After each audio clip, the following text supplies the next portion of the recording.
আমি এবং আমরা চেষ্টা করি আমাদের রাজনীতির প্রতি আমাদের সংগঠনের মধ্যে আরো বেশি লোকজনকে নিয়ে আসা। যেদিনকে লালবাজারে ডেকেছিল সেদিনকে ওরা 9 জন মিলে ঘন্টার পর ঘন্টা জেরা করে বলেছিল যে কেন গাড়ির কাছে গেলেন, কেন আটকালেন। তখন ওদেরকে ওই একই কথাই বলেছিলাম, প্রেসকেও বোধহয় একই কথা বলেছিলাম, আজকেও আপনাদেরকে একই কথাই বলছি।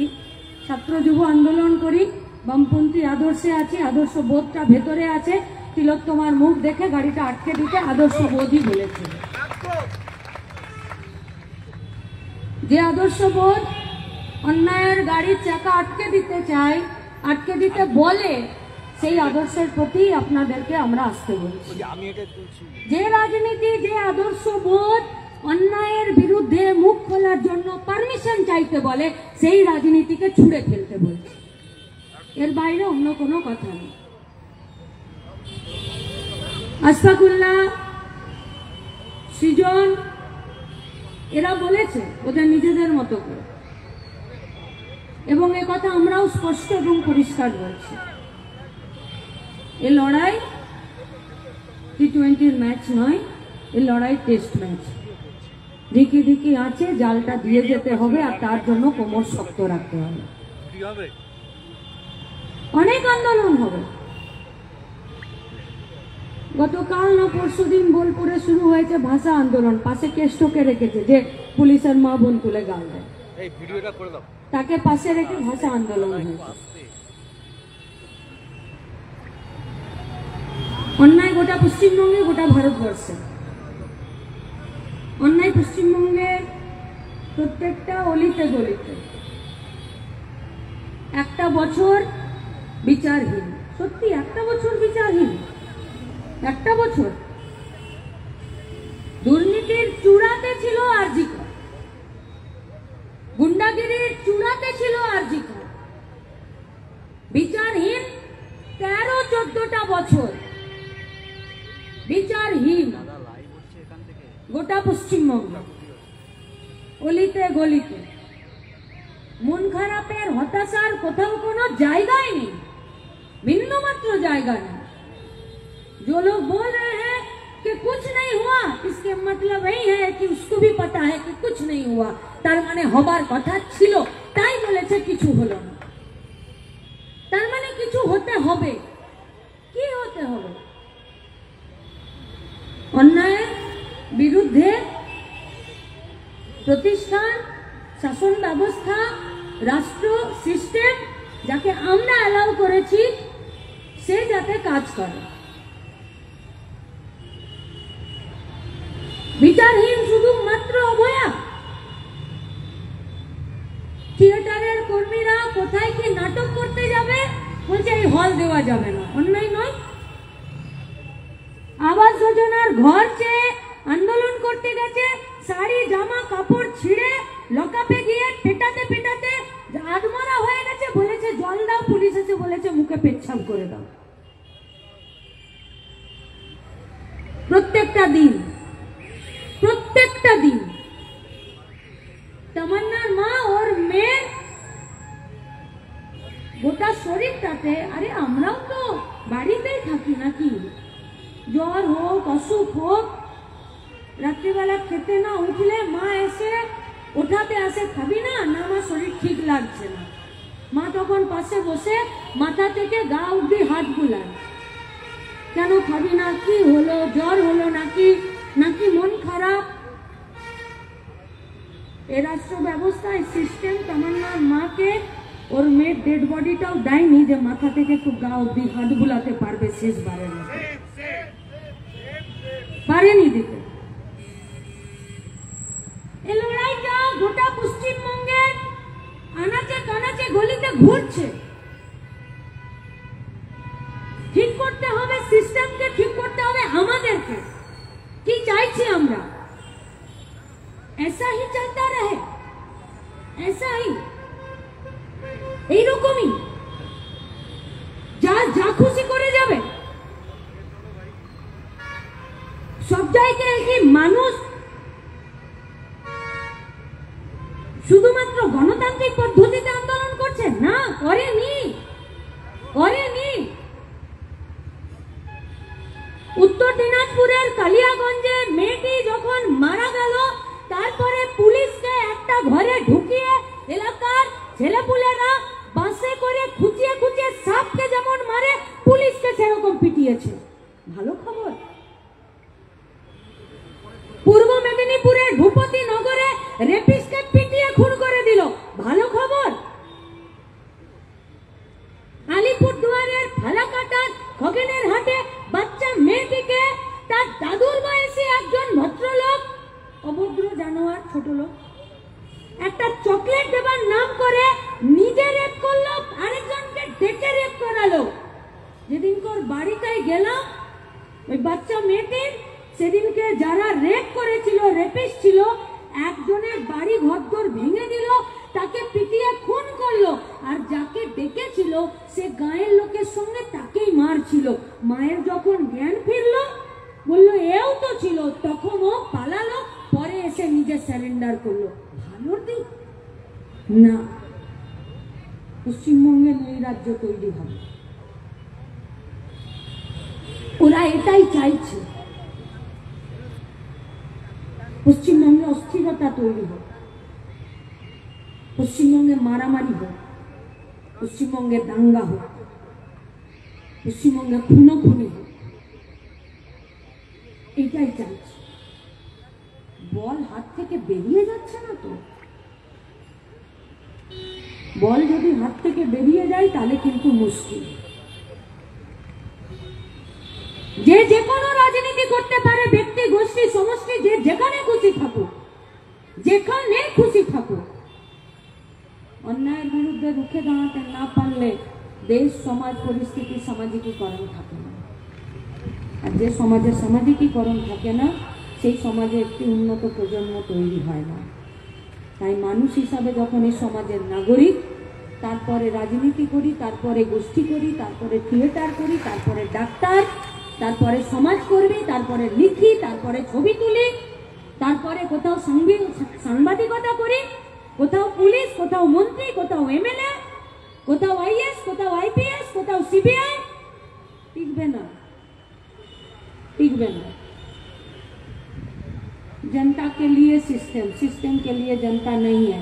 जनता अपने काम के लिए सिस्टम को बनाया है। जो सिस्टम जनता को सुरक्षा नहीं दे सकता, जनता का काम है वही सिस्टम को तोड़कर दूसरा सिस्टम बनाना। সেই জায়গা যন্ত্রণা হয়, খুব খুব যন্ত্রণা হয়।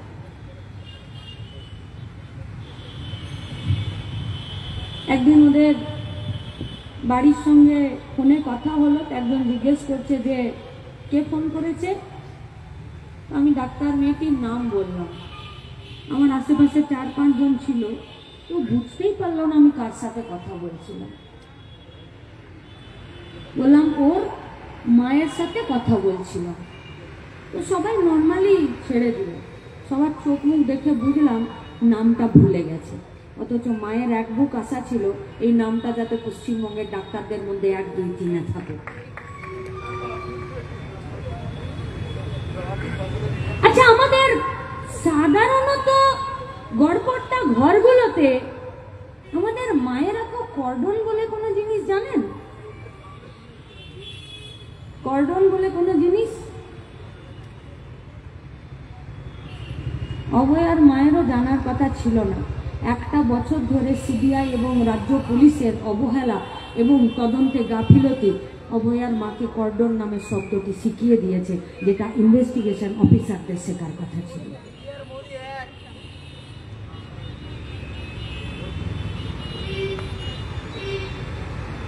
যন্ত্রণা হয় এই কথা বলে। নিজেদের আশেপাশে তো দেখেছি। ধরুন আমি এখানে আছি, আমার দুম করে হয়তো এমন একটি কিছু সার্টিফিকেটের দরকার হলো যে আমার কাছে নেই। আমি আমার মাকে ফোন করবো, মা আলমারির ওই তাকে এখানে একটা কালো ফাইলে দেখো অত নম্বর পাতাতে আমার ওই সার্টিফিকেটগুলো আছে, একটু বের করে ছবি তুলে দিতে বলো তো। খুব যত্ন করে রেখেছে আমার মা, অভয়ার মা খুব যত্ন করে রেখেছে তার পোস্টমর্টম, তার রেপ, তার কি কি ঘটনা ঘটেছিল তার কাগজপত্রগুলো খানকুড়ি করে জেরক্স করে ল্যামিনেশন করে রেখেছে।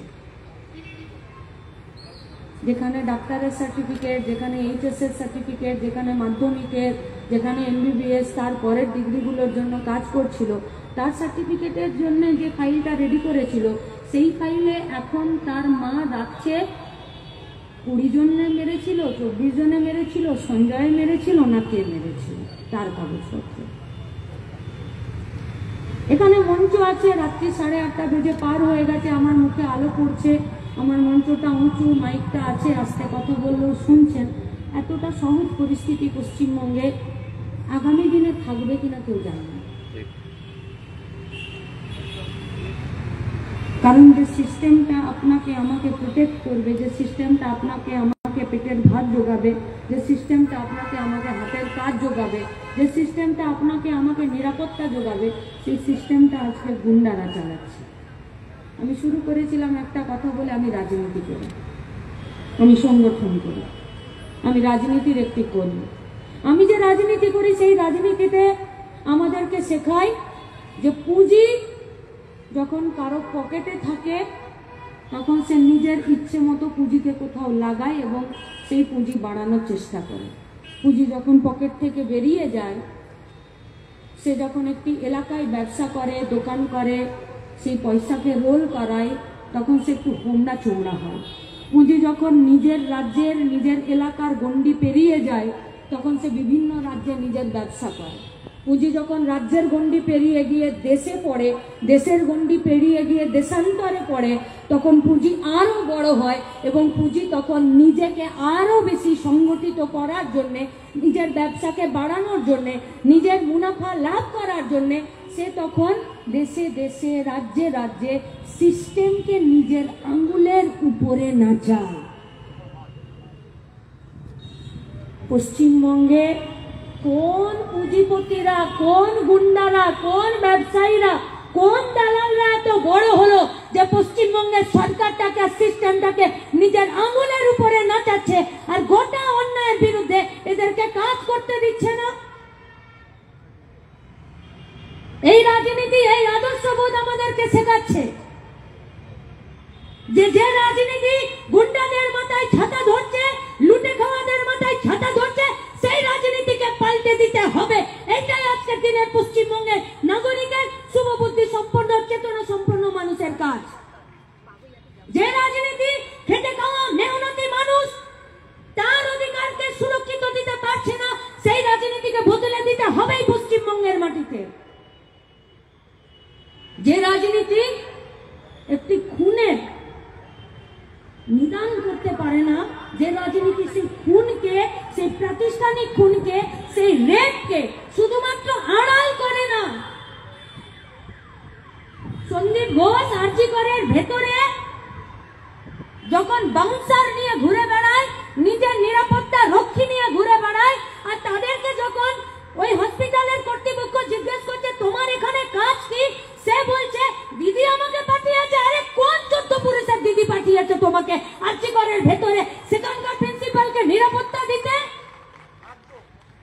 কে পাঠিয়েছে?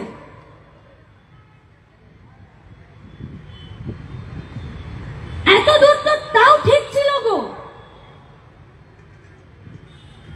প্রত্যেক দিনের গার্বেজ বেচে দেয়, প্রত্যেক দিনের ওষুধ বেচে দেয়, হসপিটালগুলোতে কন্ট্রাকচুয়াল লেবার লাগিয়ে স্ক্যাভেঞ্জারদেরকে 100 জনকে রিক্রুট করে 20 জনকে কাজ করে 80 জনের পয়সা কন্ট্রাক্টর আর স্বাস্থ্য দপ্তর মিলে খায়। কে জানে না? কে জানে না? কে এর সঙ্গে আমাদের রুটি রুজির সম্পর্ক নেই?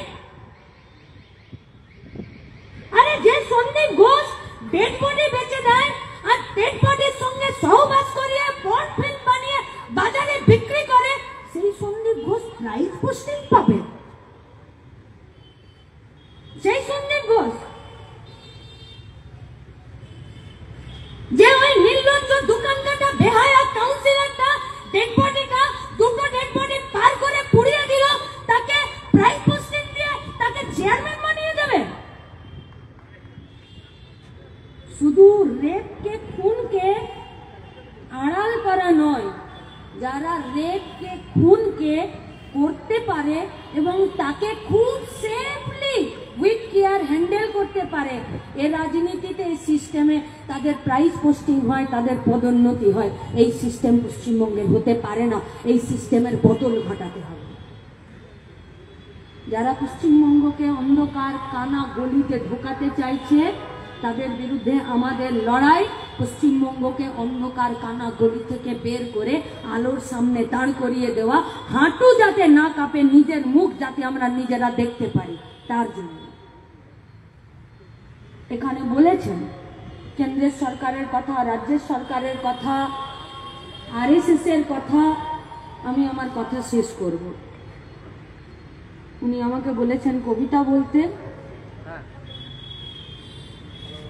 আমি এটা শুনেছি, যারা কবিতা লেখেন, যারা গান লেখেন, যারা সাহিত্য লেখেন, তারা খুবই ইমোশনাল অনুভবী হয় এবং দুঃখ কষ্ট তাদের কলমে অভিনেতাদেরকে, বিভিন্ন যারা আছেন এইসব, তাদেরকে, তাদের শিল্পকে আরো বেশি তীক্ষ্ণ, আরো বেশি মানুষের কাছে নিয়ে যাবার জায়গা করে দেয়। পেটে খিদে থাকলে, বুকে যন্ত্রণা থাকলে, চোখের জলগুলোকে ঢোক করে গিলতে গেলে জানি না কবিতা আসবে কি, আর কবিতা আমি পারি না। কিন্তু শেষ কথা যেটা, কেন হচ্ছে পশ্চিমবঙ্গে এটা, কেন কেন হচ্ছে আমাদের দেশে এটা? কারণ আজকের ভারতবর্ষে, আজকের পশ্চিমবঙ্গে যে রাজনীতিটা চলছে, সেই রাজনীতিটা মনুবাদী আদর্শে চলছে। যে মনুবাদী আদর্শে মেয়েদেরকে হয় ঘরের কোণে, নইলে লেবার রুমে, নইলে কিচেন রুমেই রেখে দিতে তারা বাধ্য, এবং এটা তাদের ঘোষিত এজেন্ডা। যে মনুবাদে নিচু জাতি, দুর্বল, প্রান্তিক, মেহনতি, খেটে খাওয়া, এদেরকে পায়ের নিচে দাবিয়ে রাখতে হয়, এটাই এদের ঘোষিত এজেন্ডা। তাই একটি রেপ হয়ে যাবার পরে, একটি खून হয়ে যাবার পরে मोहन भगवत आते हैं और आकर बोलते हैं कि इस पर हम लोगों का कुछ करना नहीं है, किछु करार नहीं। মনুবাদী আদর্শে চলছে বলেই সিবিআই সঞ্জয়ের বাইরে কাউকে খুঁজেই পেল না। মনুবাদী আদর্শে চলছে বলেই গোটা পশ্চিমবঙ্গে সমস্ত কোটি কোটি মানুষ যখন রাস্তায় নামলো, আর মা বাবা যখন একবার প্রধানমন্ত্রী আর একবার স্বরাষ্ট্রমন্ত্রীর সাথে দেখা করতে চাইলো, তখন এইসব হুম্মি তুম্মি वाला লোকরা, বিজেপি নেতারা, রাজ্যের নেতারা, এদের বিবেকে একটু জায়গা হলো না যে 5 মিনিট ওই সন্তানহারা মা বাবাটাকে একটু দেখা করিয়ে দিই।